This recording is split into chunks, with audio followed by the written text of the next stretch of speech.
Yo, I'm in rare form. Speak down on my name like I wasn't there for him. Talk about back in the days, this isn't back in the days. They want me back in my ways, trip you from the fade. Musically I'm on Mars. Walking all over the beat, putting my feet on the stars. I rock it like Lenny, thinking like Jimmy the first time he seen a guitar. Standing in front of where they shout about us and we gotta know who we are.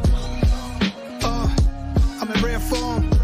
Wearing rare Jordan straight from Air Jordan, this a fair warning. Too many young guards, beef over nothing. When you get money, you know that it's coming. Saying they homies, but they ain't 100. We the most 100.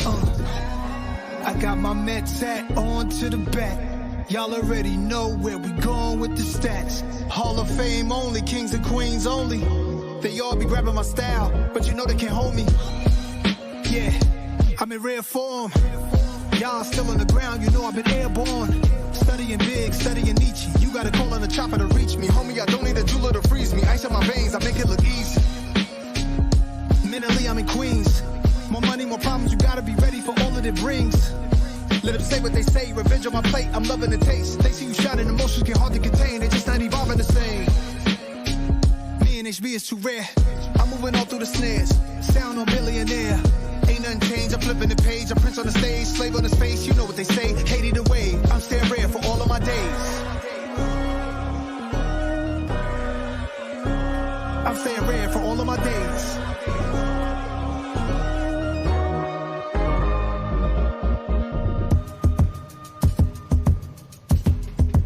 Levels of Tarantino, curbing my ego, even though he know. Empty glass of Pinot, cigars in casinos. What they especially praise is the ethos. Stacks on blackjack, moving my chips. No superstition to make me get rich. I'm with this chick, this one I brought today. In between placing my bet, we shopped at Cartier. Rose go, I copped the receipt. Runway, hopped in the jet. Flight attendant, popping my wet. I said I need that dime, offer respect. We having conversations, show me property there. I called my and I told him, yo, I gotta be there. Diamond shish kebab in the misty fog, roll a sticky log. Big dog affair, no kids involved. Round table having war council. Press one button, it'll change the world around you. Too rare, nothing to see here. Cuban over my streetwear. You're nobody till somebody kills you just to be fair. It's okay to keep the mystique. I learned that in the street. I'm me, solo with deep. I'm putting on for the G's. We've been doing gangsters for a long time. Look inside my mind, see a gold mine. I'm my own cosign. She texting the old line. You keep staring at the globe, don't go blind. Brave heart energy, all of the enemies. XO Hennessy is not on me, it's in me. I'm not here to be friendly. Not here to be friendly. Peace, peace, peace. It is the guy with the bow tie checking in with you live for another edition of Business of Benefits. We got Nick Nelson in the building. How you doing, King? Good afternoon. I'm very happy to be here. I'm very happy to be here. Perfect. I thought we'd do some Nas is old school but new school right now, so I thought it'd be a good thing because both of us are the Nas generation. Well, you can never go wrong with Nas, right? Whose world is this? The world is yours. Yeah, that's there. You go. Illmatic. Illmatic is one of the greatest of all time. Yes, indeed, indeed. Well, I want to say thank you to the greatest audience of all time below. I want to say thank you for hashtag Team Live, hashtag Team Replay. Please let us know below where you're watching from. Thank you to our YouTube family. Thank you to our LinkedIn family. And thank you to our sponsor, StreamYard. And Nick and I met a while ago on LinkedIn. We've been giving each other hell for a while, back and forth messaging. But Nick, for the people that don't know who you are, let them know your gift for the world. Good afternoon, good evening, good morning, wherever you are in the world. My name is Nick F. Nelson, but you can call me Brandpreneur.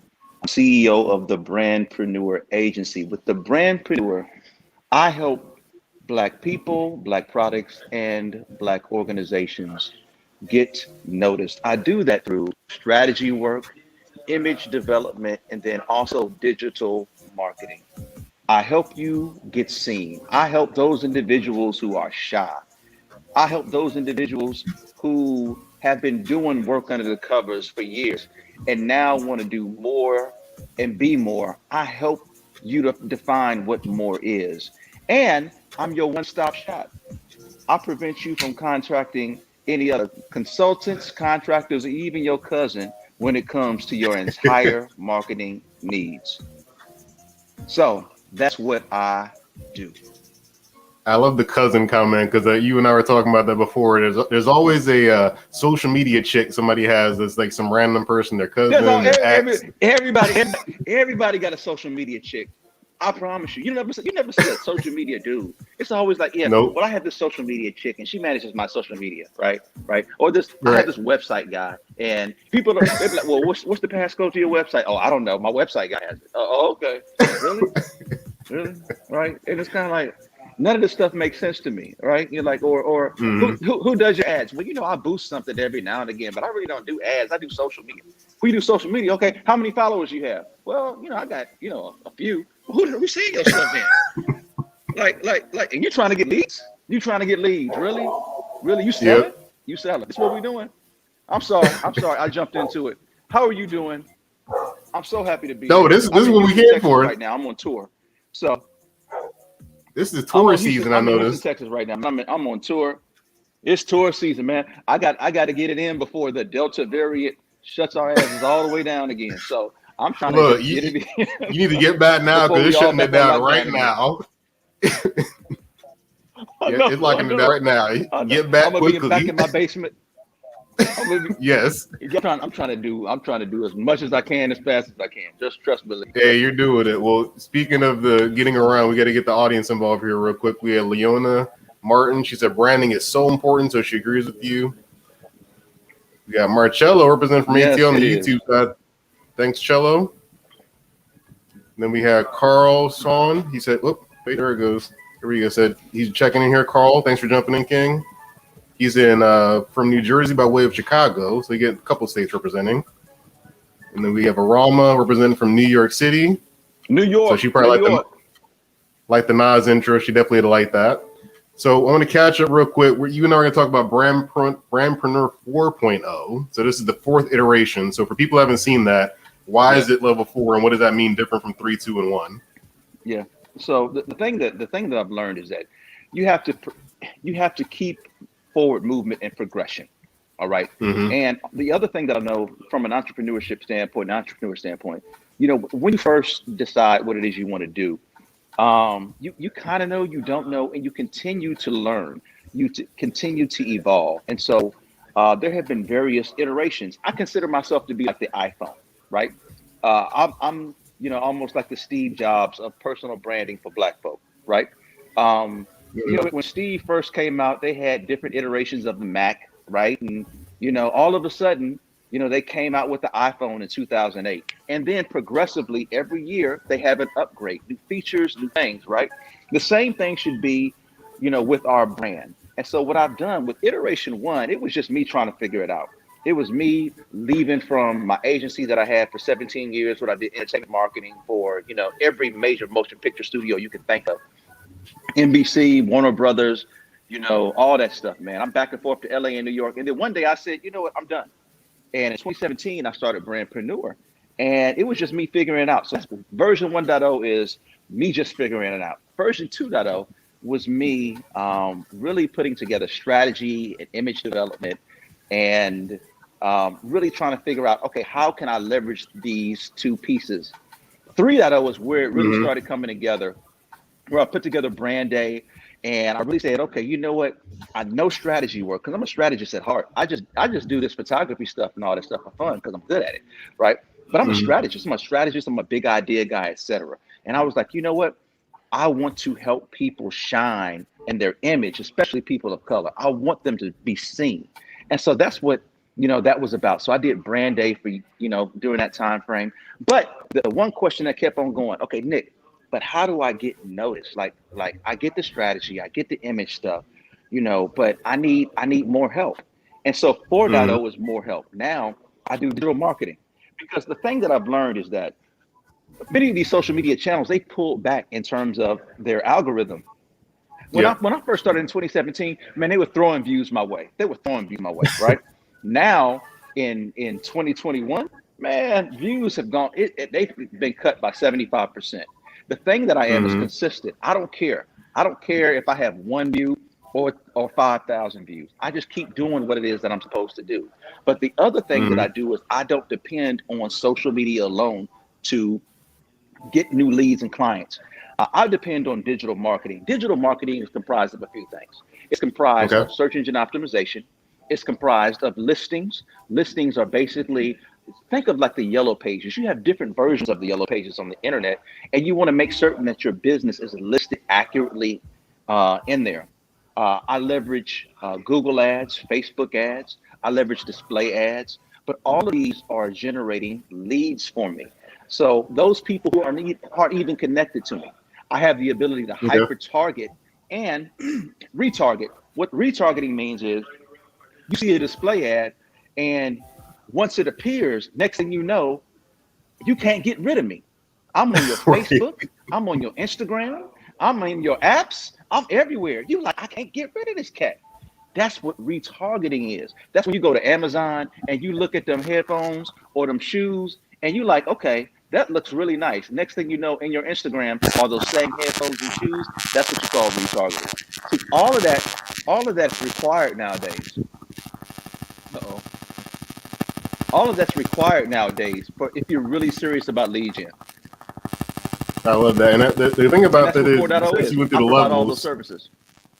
yeah, since you went through the levels, it makes sense because there are people that they just do digital marketing, but they don't know the other components for it to work well. And I see this being disjointed oftenly, that you might have the social media person that doesn't get how the web plays with it, or the web person doesn't get how social media. So the fact that you do it all marries it Yeah. well together, I think.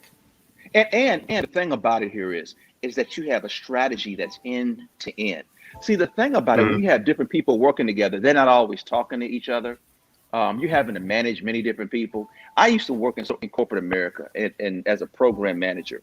My last corporate stint was with UPS, and doing that, I used to say, I want to have one throat to choke. I don't want to have to go to 8 million different people. Like I want to go to one person and keep them responsible and have them manage it from end to end. And that's what I do with Brandpreneur 4.0. It's like it's everything now. So if you have an idea, if you're trying to leave corporate America, or if you're trying to have a side hustle, and you're trying to do something and you don't even know what something is, I will help you from putting together the words to the idea to everything, because that's just what I do. And now I have a team of individuals. It ain't me just doing it by myself, man. Well, let's start with a key point of that, a brand. For people that are, the new world, you hear personal branding thrown out all the time, and personal branding. What, from somebody that works in branding, what is a brand? Hold Oh, we on, lost man. sound for a second. Yeah, no, we lost sound for a second. So what a brand is what you want to be known for and how do you want to make people feel. Being known for something is the strategy aspect of it. Making people feel is the brand. You make people feel through image, through words, through phrases, through energy. People buy into energy now. No longer is it acceptable for you to be safe, because Mhm. people don't connect with that. They want to have authentic relationships, and they want to feel who it is that they're going to deal with immediately, right? The thing that I've learned here is that you got to understand who your audience is, and based on your audience, you project the energy, right? I know, Daryl, I'm highly attuned that I am not for everybody. Some people will be like, this Negro is too much. He's way too much. He's way too much, right? And that's fine. That's fine. That means I'm not for you. And so scroll on. But those individuals that need someone that's going to that out who Oh, hold on, it's back. And then we got a comment while that's getting connected. Diana's here for both of us. I'm going to support the two of you as much my as I bad. can. Somebody keep on calling my mobile phone, my man. No, you're But good. those individuals that are passionate about what it is that they want to do, and they want somebody who actually knows what they're doing, because I'm no spring chicken, bro. I've been doing this for over 2 decades, and I'm unapologetic. I tell you, man, I tell people all the time, Ali is my spirit animal. The thing I love about Ali knew he was the greatest. Ali was unapologetic about saying he was the greatest, but Ali was down for the people, and he was passionate about what he did, and he did it until he couldn't do it no more, right? And that's where I'm at, man. That's what I'm passionate about. I'm passionate about helping my people, like really look good, be seen, and compete, get leads, sell product, and establish influence online. That's what I do. Then this is why Sharice even had that comment. He said, "You can't get rid of me." So Sharice agrees, and once you're in there, that's it. You can't get rid of me. I'm in your face. You be like, I'm so sick of this Negro. You cannot get rid of me.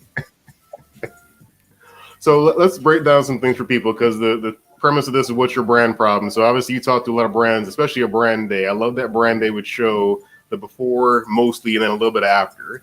And I think that was very strategic of you to be transparent to show these people didn't know what they was doing. They had some problems, and I know a lot of them weren't open to it. But what's the biggest thing you notice in this new iteration where we might be on lockdown again, the biggest issue most brands were having lately? Yeah, the biggest issue that most brands are having lately is that, number one, you don't know what you're selling, right? I meet with many different people, like all the time, and they have no clue what they're selling or who they're selling it to or how to communicate it, or even more so, what's your angle? See, the thing I learned in publicity and PR is that, let's just say you have a person that you're saying, okay, we're going to get them press, right? You're dealing with journalists, and journalists will say, okay, that's great. This person does this, but what's the angle? What's the angle to the story? Why should I care? Why should I care? It's always the why should I care factor. Why in the world should I care about what you do? There are 8 million other people that's doing what you're doing, right? So what's your angle, right? It's the angle is either going to be a message, it's going to be an energy, it's going to be a different way, a process. But there has to be some sort of angle that makes you different, and you have to expose it, and you have to be consistent in terms of communicating what that angle is. It's the Chick-fil-A thing, man. It's the difference between Chick-fil-A and Popeyes. What's the angle? Chick-fil-A is, we have wonderful customer service. We say, my pleasure, right? Yep. And our food, your order is going to be right every single time. You ain't even got to check the bag. That's the angle. That's the angle, right? You know, Popeyes, the line gonna be around the corner. They may or may not have spicy or not that day, right? Or no chicken, period. 20 minutes. You like, okay. Oh, no chicken, period, man. It's just a different energy, man. So what are you? Are you Popeyes or are you Chick-fil-A? I choose to be Chick-fil-A. Thank you very much. And it's interesting you mentioned that with the vibe and the energy as being the angle, because I know when I first started my LinkedIn journey, I wasn't the guy at the bow tie and all that. I didn't have an energy. I was kind of afraid to show, hey, I really like hip hop a lot and I'm a very good rapper. This is part of me. And I was kind of scared of LinkedIn doing that because it's the professional site. You're supposed to do this and put your white paper and your slick sheet and stuff like that. But then at a certain point, I just decided, hey, it's who I am. If you don't like it, you don't like it. So do you think a lot of people play it too safe when it comes to LinkedIn and their marketing on that platform? Yeah, I think you do, because you have a lot of LinkedIn snobs on here. You have a lot of people who are very snobbish. They think this is like, very pristine. There's a certain thing that you're supposed to say on LinkedIn. You're not supposed to say as on LinkedIn. You're supposed to, act this way and be that way. And if you do, and they give you that, right. And it kills me because, this is a place of expression, right? Everybody is different. And I think we have to respect the differences. If you don't like it, you can feel free to scroll on. But the thing that makes this platform special is that it's professionals. I'm still very professional, although I like to have fun, and I have a certain energy that's I am who I am, but I still remain professional, man. If you look at my Google reviews. Please look at my Google reviews. Nothing but 5 stars all the way around. And I pride myself in that, because this is something in which professional is making certain that you do what you said you were going to do, and you do it in excellence. And I'll be damned if I don't do that every single time, or at least try to. And so for those individuals that are having nose up in the air or think you're supposed to be this, that, and the other thing, those are the same ones that are going to be absolutely left behind, because we are in a new era, man. People are closing $1 million deals with denim and a pair of kicks. This is why Sharice said, that's where we at. She said, bring her special brand of swag. Yep, I'm a professional. Use the word dope. I use the word dope. That's something that people kind of wonder. And we talked about this earlier. Professionalism. What does that mean in this day and age when we're working from home? We have Zoom calls all day. What is professionalism now when it looks at your brand in today's day and age? Professionalism is making certain that you are taking care in terms of what you're doing, that you are making certain that you are achieving, you're doing what you said you were going to do. Whatever the scope of work is, you're achieving it. You're being responsive. You are being attentive to what the needs of whomever it is you are serving, and you're doing it in excellence. That's professional. I don't have to. But what do wear you think about suits to do that. authenticity with that I now? can When you do think that. about that, With authenticity now, the thing about it here is that the uniqueness in all of us is what makes us all special. And it took millennials really to show us that, because they refuse to abide by the standards and the norms. And a lot of the energy that I receive is based off of what I've seen from, those who are much younger than me. I hang around a lot of millennials because they have a way of they figure things out. They understand the social media stuff. They're very savvy. What they're lacking sometimes are just some of the experience and the connections. And I work with them to do that. But they bring me life, man. And I help to bring them life. And they figured out the key. The key here is I'm not going to sacrifice my everything for anyone. They don't. They don't. They are firm believers in quality of life. They are firm believers in speaking their mind. And they are firm believers in terms of I'm going to be happy. And if I'm not happy where I am, I'm going to quietly or loudly depart, right? No questions asked. And so that's where I'm at in this stage of the program. I'm like, okay, I get it now. I see it. I understand it. And you have too many people that are just stuck in terms of playing safe, or they're afraid to move, or they're afraid to live in their passion and purpose, or they're afraid about what people are going to say. Man, let me tell you something. People are always going to talk about you, Daryl. They just are. They're always going to have Yep. something to say. It's when they stop talking that you need to be nervous.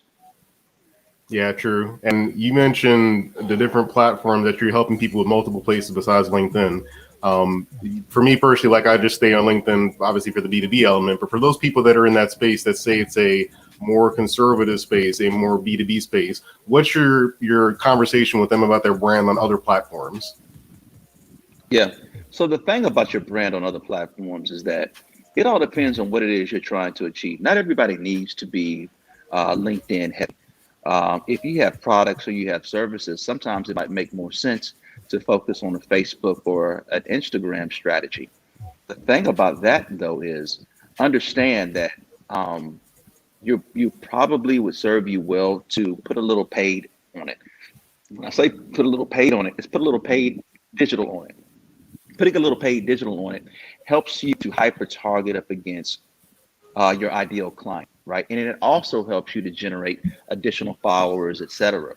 Organic social is fine, but it's just a longer time frame. And many of the people that I work with, they don't have a whole lot of time. They're trying to get leads now. And so I'll always say you don't need to spend thousands of dollars on digital marketing, but if you allocate some budget towards it, it can go a long way to help you from a generating lead standpoint. So that's why I'm a big proponent of both display advertising and also digital ads against Instagram, Facebook, etc. LinkedIn advertising, transparently, is very expensive. Like, unless you have at least $2,300 a month to spend, Mm-hmm. just keep on doing what you're doing on LinkedIn in terms of being consistent, using hashtags, connecting with other people, even joining. You have many pods in the background that you can be a part of, joining those groups, etc., to help get your voice seen. Yeah, it's interesting. Some people still hate on the whole pod concept, even though it exists on every social media. But like you said, I mean, LinkedIn's the only platform you really pay for. Plus, you got to pay for the ads. So it is definitely the ritzier the profile or platform. Yeah. But when you see these new things emerging, like Clubhouse is coming out, Green Room, all these different audio platforms, do you see that as a viable way to kind of build a business as a lead source just because it's tied to time, or do you think it's kind of a shiny object right now. I think it has its place in the world. I do.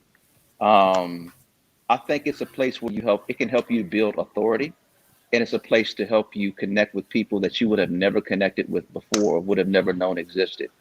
Mm-hmm. The issue that I have with Clubhouse is that it is a time suck. And Yeah. time is something that I just do not have transparently. I just don't. I don't. It's a time suck. I would do more better using Sales Navigator, leveraging Sales Navigator, and saying, and the reason why I love Sales Navigator is Sales Navigator has a CRM already built in it. But leveraging that to reach out and hyper target up against my ideal client. And at the end of the day, it's a numbers game. Not everybody's going to respond to you. Not everybody wants to respond to you. Not everybody needs you. But with LinkedIn Right. Sales Navigator, I can go in and say, you know what? This is the city. This is the type of person, number of years of experience. This is what they do. And it will even show you uh, if they posted on LinkedIn within the last 30 days. And by them showing you that it's like, okay, this person is active on LinkedIn. So if Right. they don't respond, that's not because they did not hear my message. It's because they don't need me right now. Right. Mm-hmm. So it is, leveraging those tools. I'd rather spend the $75 a month on LinkedIn Sales Navigator and do the work than pay $2,300 a month for some ads. And the ads on LinkedIn ain't even all that great. Yeah, and Cherise had a good comment. She said, "Seriously, Clubhouse is a time violation." I'm with you. The average user spends a lot of time on there. I pop in here and there, but I can't spend time on there. And then Yeah, we had Whitney yeah, Napoleon. She said, "Hi there, pop in to show some love and get some nugget from my brother." So she's part of Brand Tribe. You didn't mention Brand Tribe earlier. Talk about yeah, why you made Brand Tribe. yeah. I made Brand Tribe, man, because it's a pod and it's a place for all of my clients to kind of gather, get together, network, and know one another. Because I work with so many people, and I can only be so many places at the same time. Mm-hmm. If other people learn from each other, it really helps to grow the connection. It's a place where all of my clients can connect, man. And because I work with so many different people, that's been one of the biggest things. Like last night in Houston, I had a meetup, and as I go to more and more cities, I'm starting to do that where I'm bringing people together. Mm-hmm. Bringing people together is a part of what we need to do because it allows you to understand, meet, get new opportunities, etc. And that's another way in which we generate leads, establish influence, or sell product. Is if you're connected, right? And a lot of people, um, they're just not as connected as I would like to see them. So if I can be Mm-hmm. that plug to help do that, then I most certainly will do that, man. That's a part of my mission and a part of what I'm purposed to do. Oh, I appreciate you making me. I'm part of your training video on Brand Tribe, so thank you for giving me my little headshine Yes, there. But sir. also, you just use plug. See, plug. We can use plug in a professional setting now. People can use the word plug on LinkedIn, and We it's a totally can. fine thing. It's you can use the word plug and there's even a lovely emoji that you can use right alongside of it. Perfect. Well, so let's talk about something that's kind of happening right now. So a lot of brands that were brick and mortar were jubilant and happy that things were getting back Yeah. open. Looks like Georgia especially, we're having bad cases, and most of the South is having bad cases for COVID. So looking like basement life's coming back. What's something you learned from this pandemic that can help the brick and mortar store with their brand to kind of survive whatever's going to happen in the next few months? Yeah. So what I've learned here is that you have to have many different lines of business, right? Mm-hmm. Um, you have to understand um, what is it that you're doing and how can you do it remotely, digitally, etc. You also have to take it into consideration. Um, Everything can't be face to face anymore. It just can't, nor should it. You should have another vertical that is working hard for you on a digital side. And if there's anything that I've learned in this thing is that You just can't be dependent upon one stream of revenue. You have to have multiple streams, and some of those streams need to be hard working in the background that you don't even touch. And so, if there's anything that I can say for these brick and mortar stores, is that you need to begin looking at what are some streams of revenue that I can leverage that do not engage or involve me, but I can do it online.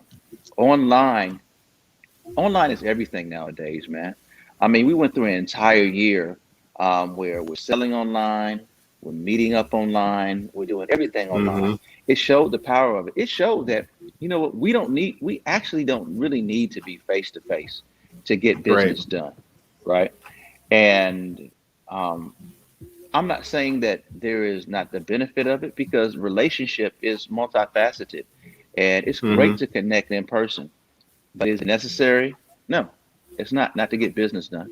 But you have to put processes in place, technology in place, and you have to think through what's your strategy. What are you selling? Mm-hmm. Challenge yourself to think.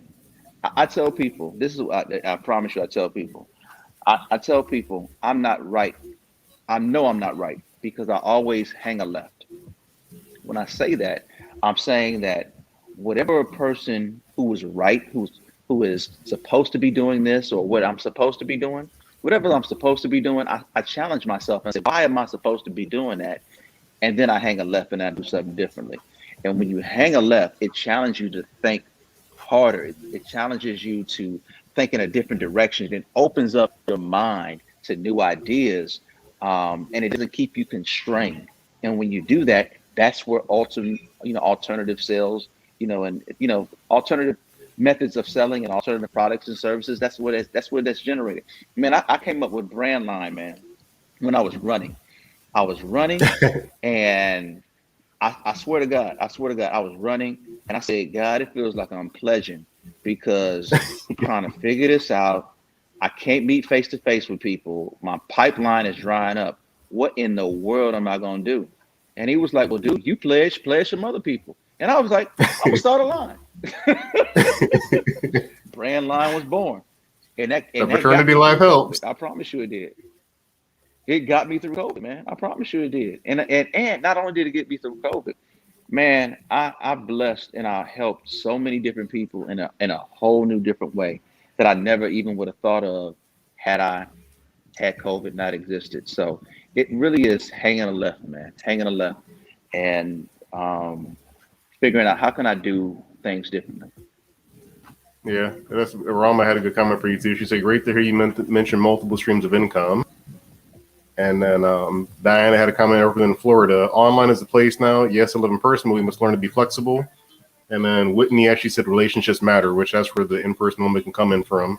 But yeah, I love Brandline because it did make it more real. And all these different platforms, LinkedIn's good about people actually connecting with each other. But there's always this battle right now, like personal brand and brand. People seem to kind of separate the two for some reason. So when you're talking about a corporation, what would you say for there's somebody watching this as a team of people, maybe it's 20 employees, whatever, is their personal brand more important or the company brand more important, or is it a synonym?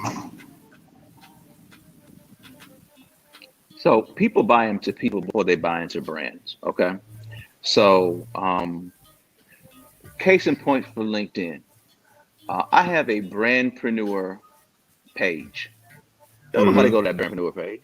Like nobody goes to that Brandpreneur. It's just a page to have, right? Yeah. Nobody Hey, go to that page. I got one too. I feel you. You know where people go? They go right. They go to my page. People buy into people before they buy into brands. So your people represents your brand. And so therefore, you need to empower your people to really understand what your brand is, what it stands for, what it is you're doing, so that they can integrate that into their story, right? And create a mutually beneficial relationship. That's those companies that do that thing right. Like I gave you an example, man. Netflix is just letting Balsama just do whatever she want to do, right? And they know as long as I let her be her authentic self, that's why they even hired her, because they're like, okay, we want you to be your authentic self, bring your authentic audience, and then bring them all to Netflix. Mm-hmm. I mean, she wearing bonnets on film. I mean, like, dude, I'm serious. I'm serious.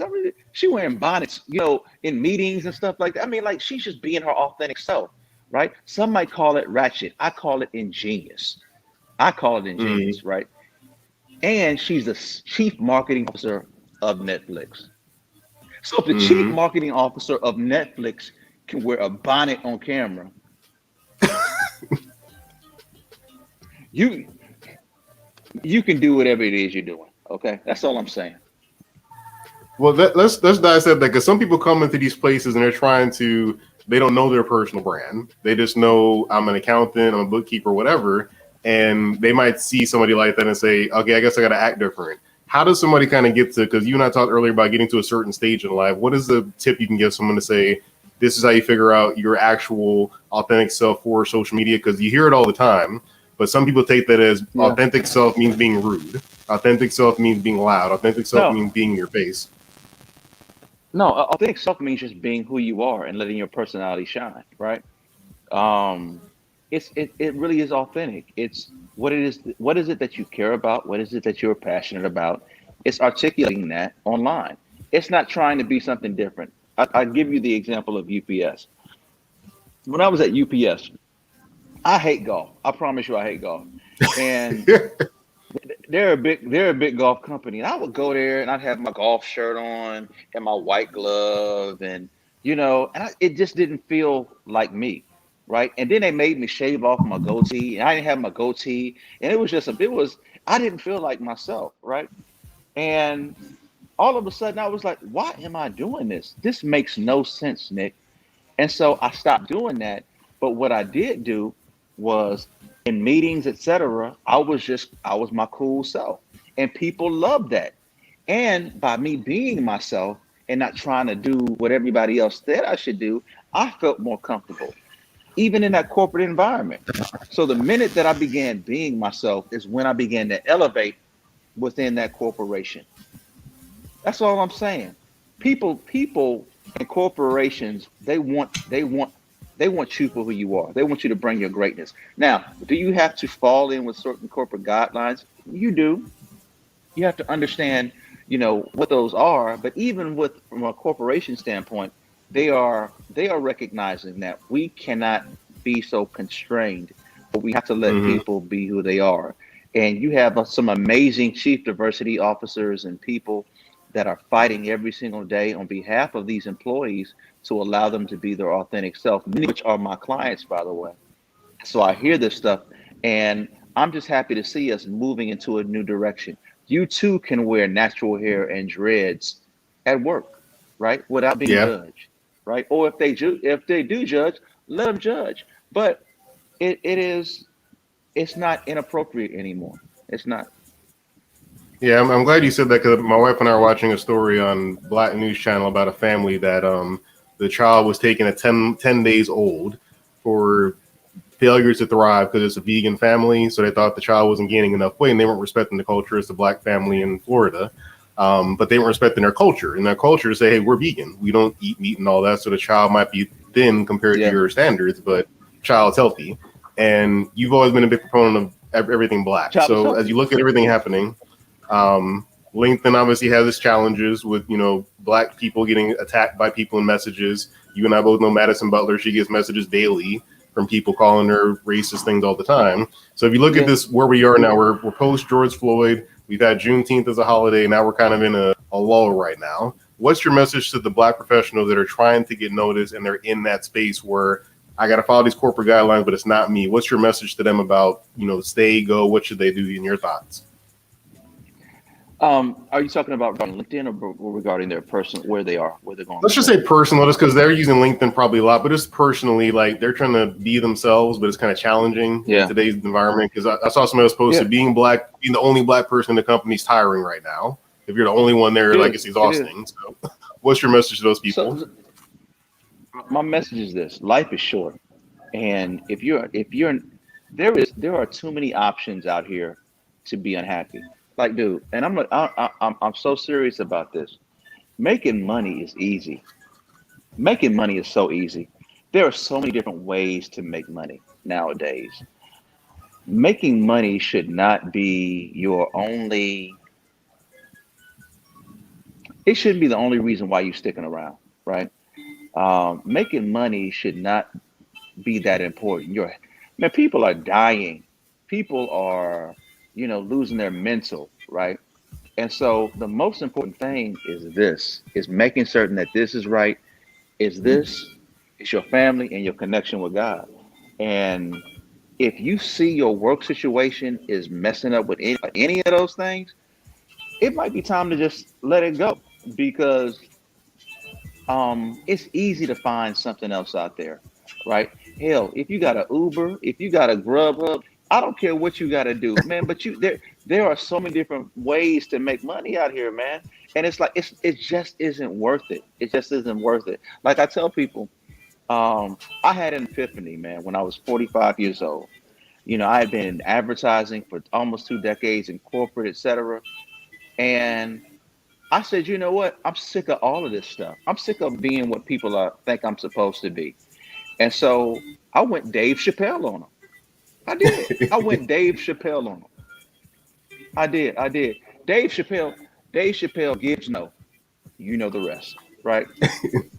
And he is just himself. He gonna smoke his cigarettes on stage and Yep. speak his mind, right? Well, you know what? I'm gonna drink my vodka tonic. Yeah, there you go. Brand people and speak my mind, right? Nobody, no corporation is paying me any money, right? Not excuse me, as an employee, right? Many of them pay me as a contractor or things of that nature. But I have my freedom. And my Yep. freedom is most important to me, man. There's nothing more important to me than my freedom, man. Not to be bound to anybody or anybody's ideology, but to be able to speak my mind. And that's what I tell people. If that's where you are in your life, respect where you are in your life. Understand you're gonna be all right, like Kendrick Lamar said. Ooh, tying into hip hop. Even Donovan had a good comment. Said no hustle, no eat.com. I don't know if that's a real webpage, but I like it. No hustle, no eat, bro. Donovan noticed, man. Donovan, boy, he be hustling too, man. Like literally, like. But but the thing about it is, when we say hustle, hustle sometimes is looked at as a bad word. It is, yeah. All right, mommy. Hustle is not a bad word. Hustle is not a bad word. Hustle is a mentality in terms of I refuse to stop and I'm going to go as hard as I can for as long as I can. I am going Yep. to figure a way, right? Yep. That's actually an advantage. People who have hustle, man, those are the ones who are winning. But like my sister, she just won. She's 35 years old, won all them gold medals in the Olympics, and she has hustle. She been doing Oh, this Miss thing, Keeler, man. yeah. She got so much hustle. She been doing like I look at people who just refuse to quit, and despite the odds, you got to have that in your spirit. And so that's what I preach, man. I preach people, man. Please don't just think you got to stay where you are. Figure out, put your plan in place. Figure out what you're going to do. What do you want to do with your life? That's what we ask, our teenagers, etc. As grown people, we got to ask ourselves the same thing. What do you want to do with your life? Right? I Mm-hmm. asked myself at 45 years old. My father passed in 2013, changed my entire life. And when he passed away, people came from around the globe saying, your dad inspired me, helped me, he worked with me. I wouldn't be here without him. And when I saw that, it put me on a course of when I close my eyes, man, I want people to be able to say the same thing. This man made a difference and he impacted my life. And there's gonna be so much video out here, damn it, you're gonna know I was here. That's a great way to look at it. I love that. Great way to end the show, Nick. I'm using to drop the mic on everybody. For people that want to learn more about Brandpreneur and get their life together and get noticed, what's the best way they should do that? Brandpreneur.com, BRANDPRENUER, not EUR. If you spelled it wrong, you spelled it right. Or you can always reach me at 855-64-BRAND. That's 855-64-BRAND. I'm there all day, every day, waiting for your call, waiting to help you brand and create your best brand life. Ooh, this is a great segue to something Whitney asked. She said, "What impact do you want to have on people?" So Whitney is a member of the brand tribe. What impact do you want to have on people, Nick? Whitney, let me tell you something. The impact that I want to have is this. This person, this individual, this company got me to see myself in an entirely different way. And it pushed me to the next phase of my existence and my life. That's what I want to do. That's the impact that I want to have. I want to take you from here to there to purpose. If I can take you from here to there to purpose, I've done my job. Yeah, and Diana said, "You actually changed your life." She said, "Nick, you changed my life and a few million others. They just don't know it yet." Diana's the best. Diana, let me tell you something. If there was ever a cheerleader, man, Diana be waving her pom poms every single day on this bad boy. I promise you. Yeah. I love her. I love that sister. I promise you I do. Well, folks, please make sure you go to that website below, get my YouTube on, brandpreneur.com. Check out what Nick's doing. Check out Brand Tribe if you want a good place to connect with other people with melanin and people without melanin, but people with melanin that want to build their business. Great platform for that. And just make sure you know what your brand is. If you don't know, Brandpreneur is a one-stop shop. So stop having your social media chick, your website guy, the branding person, have it all in one-stop shop. Nick has done all of it, so you can do it in one place. Stop. This one place, one brand, one sound. One brand, one sound. One sound. Okay? That's where we at. We got to end it that way. Well, please be safe. Please wear a mask wherever you are and all that stuff you're doing. Be safe. We got to get this thing under control. Yep. All right. We'll talk to y'all next time. My brother. Appreciate you. Well,